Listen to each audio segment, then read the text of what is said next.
घड़ी की दोनों सुइयां भाग रही थी। विमला देवी ने सुबह 5 बजे उठने का अलार्म लगा दिया था, पर ना जाने क्यों उसकी आंख फिर लग गई। वह उठी तो घड़ी में पूरे 6 बज चुके थे, यानी पूरे 1 घंटा लेट। उसने जल्दी जल्दी दातुन किया और रसोई घर जाकर सबका नाश्ता और दिन का खाना बनाने में लग गई। समय बहुत हो चुका था। सब काम जल्दी से करके उसे अपनी बड़ी बेटी गीतिका के घर जाना था। गीतिका की डिलीवरी होने वाली थी। माँ उस काम के लिए नहीं पहुँचेगी तो कौन पहुँचेगा। चलो, खाना तो बन गया, सबको नाश्ता स्नान करने के बाद ही देती हूँ, ऐसा विमला देवी ने सोचा। बाथरूम में वह नल खोलने गई तो जल्दी की वजह से उसका पाँव फिसल गया। अब उसका उठना मुश्किल हो गया और वह दर्द से कहराने लगी। उसने जोर से अपनी छोटी बेटी कामनी को पुकारा। विमला का पति और कामनी दौड़कर चले आए। बड़ी मुश्किल से बाथरूम का दरवाज़ा खोला गया। बाद में वह उसे डॉक्टर के पास ले गए, जहाँ जाकर पता चला कि विमला देवी के एक पैर में फ्रैक्चर हो गया है। बूढ़ी हड्डियाँ थी, गिरने से एक आधे का टूटना वाजिब था। माँ को अपनी चिंता कम और बड़ी लड़की की डिलीवरी की चिंता ज़्यादा थी। वो लगातार भगवान को कोस रही थी कि ये सब इसी वक्त क्यों होना था। विमला देवी अपनी छोटी बेटी कामनी के पीछे लग गई कि तुम अपनी बड़ी बहन गीतिका के पास उसकी डिलीवरी के लिए चले जाओ। ऐसे वक्त में अपनी छोटी सी भांजी तारा का भी ध्यान रखना। उम्र में कामनी छोटी ना थी, पूरे 20 बरस की हो चुकी थी। कामनी माँ को ऐसे में छोड़कर जाने के लिए तैयार नहीं थी, लेकिन माँ ने यह समझाया कि उसके पास देखभाल के लिए कामनी के पिता है। माँ की जिद और बहन की छोटी बच्ची तारा का ध्यान आते ही वह जाने के लिए राजी हो गई। कामनी अपनी बहन के यहाँ पहुँच गई। 2-3 दिन बहुत खुशी से बीत गया। साली और जीजू में जमकर बातें की। वैसे भी वह इकलौती और छोटी साली थी, जिस वजह से उसकी अपने जीजू से बहुत बनती थी। आपस में हंसी मजाक भी खूब होता था। कमलेश बहुत ही अच्छा इंसान था। तारा भी मौसी के आने से बहुत खुश थी। 3 रोज बाद गीतिका को सवेरे 4 बजे अस्पताल जाना पड़ा। गीतिका के घर दूसरी गुड़िया ने जन्म लिया। परिवार में सब दूसरी बेटी हो जाने पर बहुत खुश थे। रात में कमलेश को घर आते आते देर हो गई। कमलेश मिठाई के साथ बहुत सा सामान लेकर आया। वह साथ में एक आइसक्रीम का छोटा फैमिली पैक भी लेकर आया था। तब तारा सो चुकी थी। कामनी ने बड़ी मुश्किल से तारा को थोड़ा जगाकर आइसक्रीम खिलाया। बाद में जीजू और साली दोनों बिस्तर पर ही बैठे बैठे हंसी मजाक करते हुए आइसक्रीम खाने लगे। थोड़ी सी बची हुई आइसक्रीम के लिए दोनों के बीच मजाक मजाक में छीना झपटी होने लगी। एक समय ऐसा आया कि कामनी बिस्तर के नीचे लेट गई थी और कमलेश उसके ऊपर था, बिल्कुल ऊपर।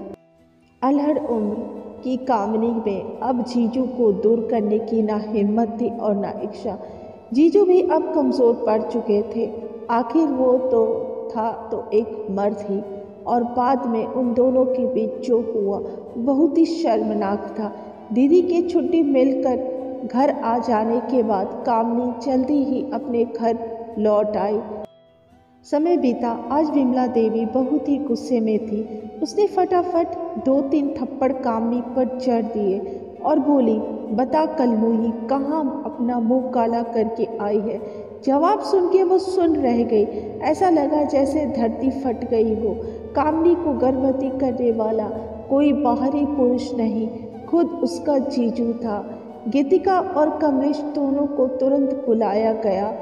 गीतिका ने कमलेश से बहुत झगड़ा किया, लेकिन ये झगड़ा समस्या का हल नहीं था। समस्या का हल गर्भपात था, जिसके लिए कामनी बिल्कुल राजी नहीं हुई। बहन की इच्छा और उसके होने वाले बच्चे के साथ रिश्ता को ध्यान में रखकर गीतिका ने हकीकत को गले लगाने की सोची।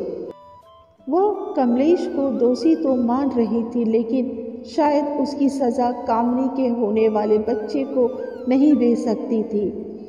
वह उस बच्चे से पिता के नाम का हक भी नहीं छीनना चाहती थी।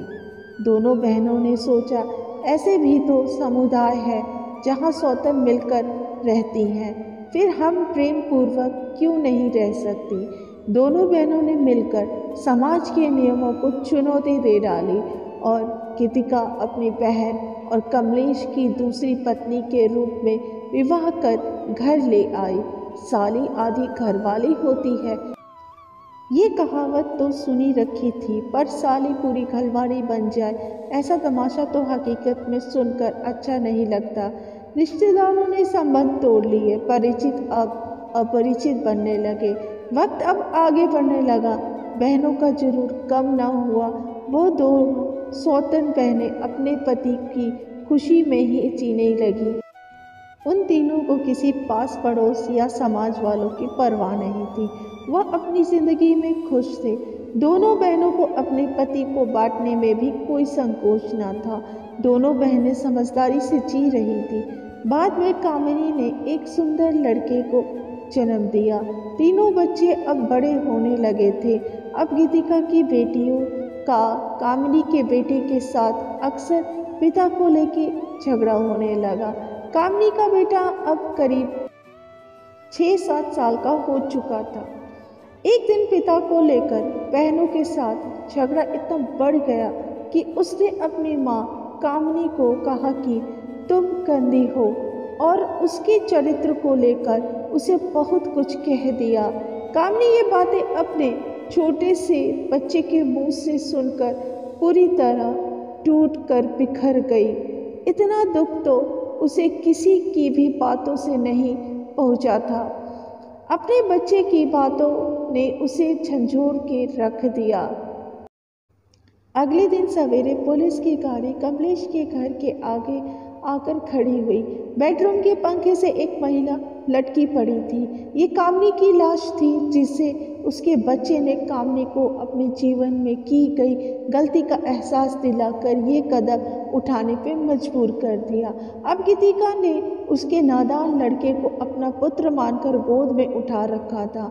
जिस तरह भगवान ने सृष्टि की रचना कुछ सिद्धांतों पर की है, ऐसे ही हमारा समाज कुछ नियमों पर आधारित है। यदि हम उन नियमों का पालन नहीं करते हैं तो एक ना एक दिन उसका अंत दुखद होता है। उम्मीद है कि आपको मेरी छोटी सी कहानी अच्छी लगी तो लाइक शेयर सब्सक्राइब जरूर करिएगा। मिलते सीधे से अगले वीडियो में, तब तक अपना ध्यान रखिएगा। तब तक के लिए राधे राधे।